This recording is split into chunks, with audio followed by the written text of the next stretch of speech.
Hello everyone, welcome back. This is Mr. Nunley.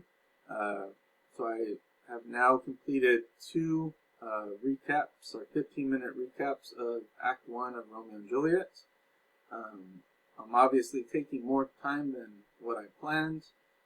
All of Act 1 on this YouTube audiobook that I'm using in these videos is 41 minutes and 22 seconds. I'm already at 30 minutes of explaining, so I'm probably going to be longer than all of Act 1 of the YouTube audiobook. But that's because I'm trying to explain everything that's going on and trying to translate it into modern English for you. Again, this video is completely optional. You do not have to watch it. Hopefully you find it helpful. I'm hoping this will be the last one, but there might be one more. So here we go. Where do we leave off? Romeo and Benvolio have just been invited to the Capulet feast by fate, by destiny, because an illiterate Capulet servant, meaning he couldn't read, invited Romeo and Benvolio to the Capulet feast as a favor for reading the guest list for him. Again, the servant was illiterate. He couldn't read. He bumps into Romeo. Romeo reads the list. The servant's like, oh, thank you. Come to the party if you're not a Montague. However, he is a Montague. Rosaline was on that list, so Romeo wants to be at the party. There was other women's names on that list, so Benvolio wants to take Romeo to check out the other ladies. We'll find out soon if they're going to go to that party or not. So Benvolio is speaking here. I'm going to skip forward a little bit. Romeo has just said that Rosaline's the most beautiful woman that's ever walked the face of the earth. Obviously, he's probably a little bit insane right now. He thinks he's madly in love with this woman that's sworn to be a virgin, and she doesn't even love him back. So I wouldn't even call it love. It's more of infatuation at this point. Romeo's infatuated with Rosaline's beauty. He doesn't love her. He's infatuated. All he cares about is her beauty. He doesn't even know her as a person. How can he love her? Alright, so here we go. Let's see, moving forward. So Benvolio's like, let's go to the party. Here's Romeo's response. He says, I'll go along. No such sight to be shown, but to rejoice in the splendor of my own. Exit. So Romeo agrees. You're right, Benvolio. Let's go to the party. It's going to be fun. But the reason why is because Romeo wants to, again, rejoice in that splendor of my own. Who is he talking about? He's talking about Rosaline. So Romeo, even though he's a Montague and an enemy of the Capulets, is going to this party to see Rosaline. Is she going to love him when he shows up? Probably not, because she's sworn to be a virgin. Benvolio's very happy because maybe he can convince Romeo to check out some other women at this party. So that's the end of Act 1, Scene 2, I believe. So now we're moving on to Act 1, Scene 3. So we're back in Capulet's house. We got Lady Capulet, which is Juliet's mom, and the nurse. So Lady Capulet's like, where's my daughter? And the nurse is all like, Juliet, I don't know, where is she? So she starts calling Juliet. Where you at, Juliet? Now Juliet shows up, and the nurse says, oh, your mom wants to talk to you, Juliet. And Juliet's like, well, I'm here. What do you want to talk to me about? So Lady Capulet, the nurse, and Juliet are now in this room together, and Lady Capulet's like, nurse, you gotta leave. I gotta talk to my daughter about something private. And then Lady Capulet's like, well, you know what? Maybe you'll be helpful, nurse, so come back. You can stay. So Lady Capulet says, thou knowest my daughters of a pretty age.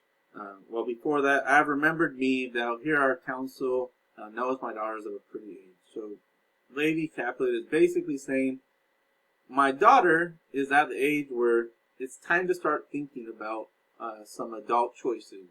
And the choice she's going to talk about is marriage. That's what she means by pretty age.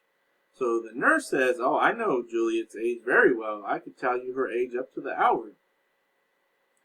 So Lady Capulet's like, she's not 14? I thought she was 14. And the nurse is like, I'll lay 14 of my teeth.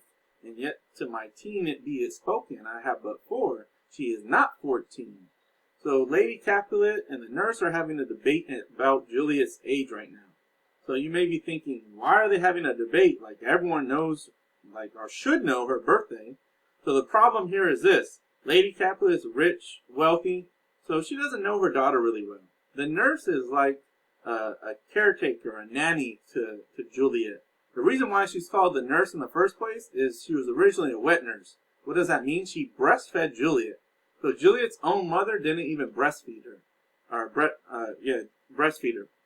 So the nurse was hired by Lady Capulet to breastfeed Juliet for her, because Lady Capulet didn't want to do that because, again, she's rich, she's traveling, she's busy, she doesn't want to do it. So, in fact, the nurse, some would argue, is definitely more of a mother figure to Juliet than Lady Capulet, her own mother, is, which is really sad, but that's basically the dynamic. Think of the nurse as more of a motherly figure to Juliet than her actual mother. So her mother's there to talk to her about marrying someone. Who's she going to mention? Probably that guy Paris, who already asked Juliet's dad, Lord Capulet, can I marry your daughter? So the nurse is like, she's 14. I bet you 14 of my teeth, but I only have 4. So that's supposed to be a joke. The nurse is like, I only got 4 teeth. The nurse is supposed to be kind of ugly in a sense. But she's really a character that adds a lot of humor to the play, and we'll get more into that later. She's really inappropriate at times. Again, we'll get to that soon. So let's see.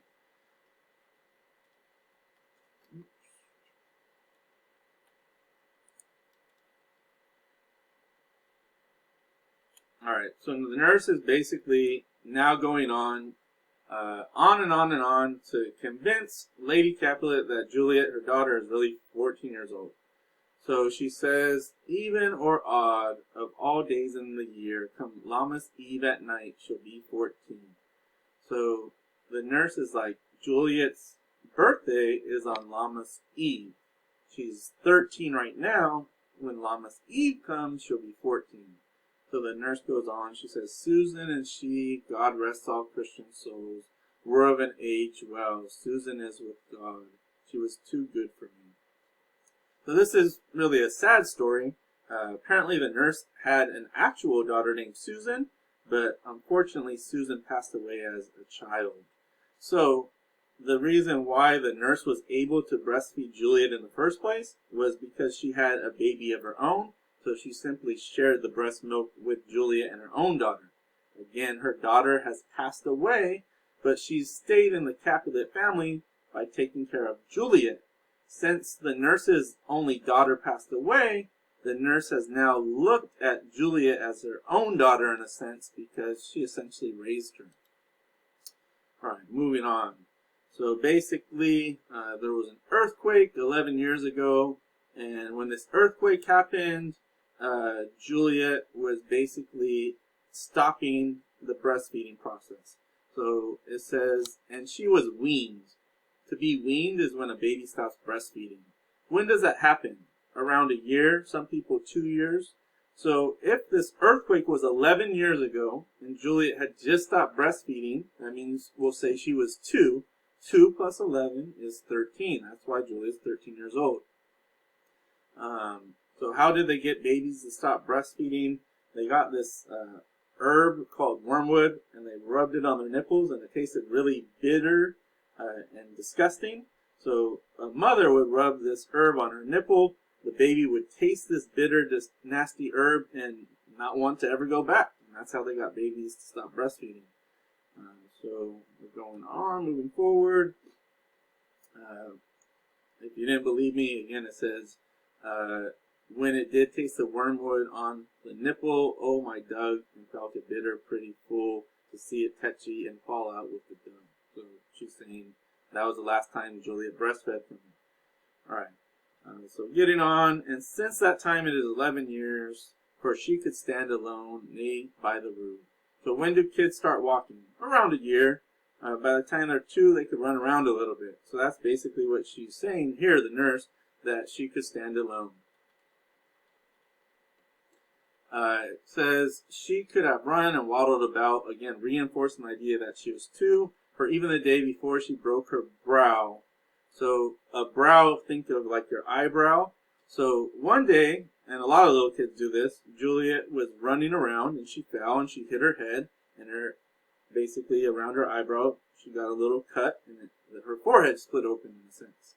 So when that happened, apparently the nurse's husband It says, and then my husband, God be with his soul. So what does that mean? The nurse's husband is dead too. So the nurse has lost her husband, lost her daughter. So the really only important thing in the nurse's life is Juliet. She sees Juliet like a daughter.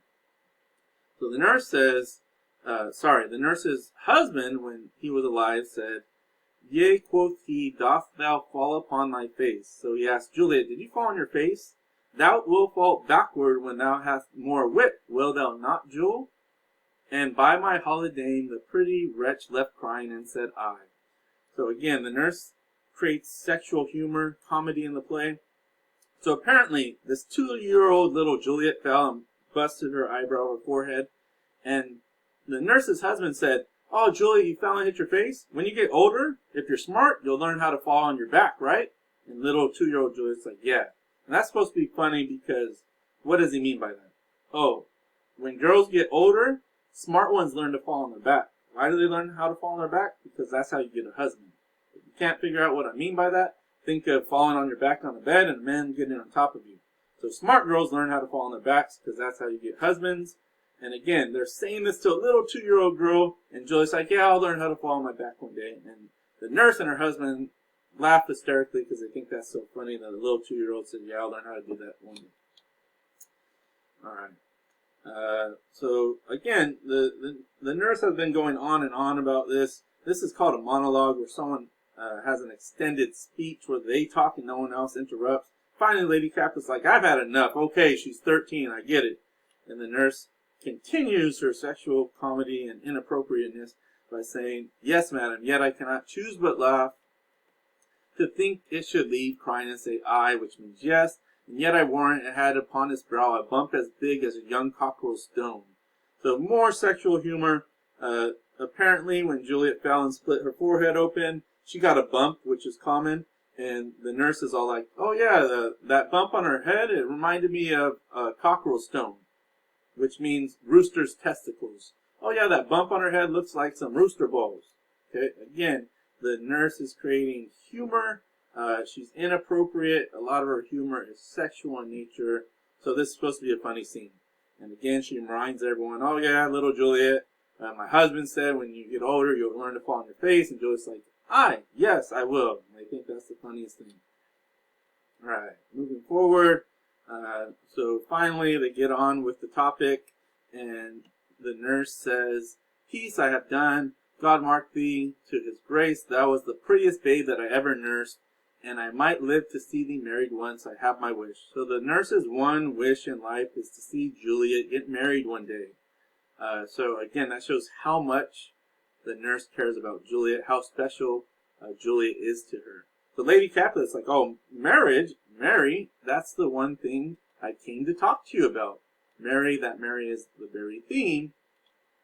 I came to talk, tell me, daughter Juliet, how stands your disposition to be married? Or how stands your disposition to be married? And Juliet says, it is an honor I dream not of. So Juliet's mother, Lady Capulet, says, hey, Juliet, how do you think about getting married? How do you feel about it? And Juliet's like, I don't want to get married. And why does she feel that way? Probably because she's 13 years old and she's not ready. The nurse adds more sexual humor, comedy. An honor were not I thine only nurse, I would say thou hadst sucked wisdom from thy teeth. And the nurse is like, oh, you're a foolish little girl. I would have thought you sucked something better from my breast when you were breastfeeding. I would have thought you sucked some wisdom to get a husband. Again, it's supposed to be funny, adding sexual humor and comedy. Lady Capulet's like, well, Juliet, I got married when I was younger than you. Rich girls usually get married young. And this guy, Paris, is the guy that wants to marry you. You should do it. The nurse is like, oh, wow, Paris, he's a man of wax, which means he's really handsome. And he's also part of the royal family. So, hey, Juliet, you're crazy. Let's marry this guy. And then basically Lady Capulet goes on, like, yeah, you should marry him. He's a flower, meaning he's beautiful. The nurse is like, yeah, he's a very good-looking guy. And then Lady Capulet's like, what say you, Juliet? Can you love him? He's going to be at the feast tonight. You could talk to him. Why don't you get to know him? And she goes on to basically say, you should talk to this guy Paris, and Juliet. So I think that's gonna be the end of my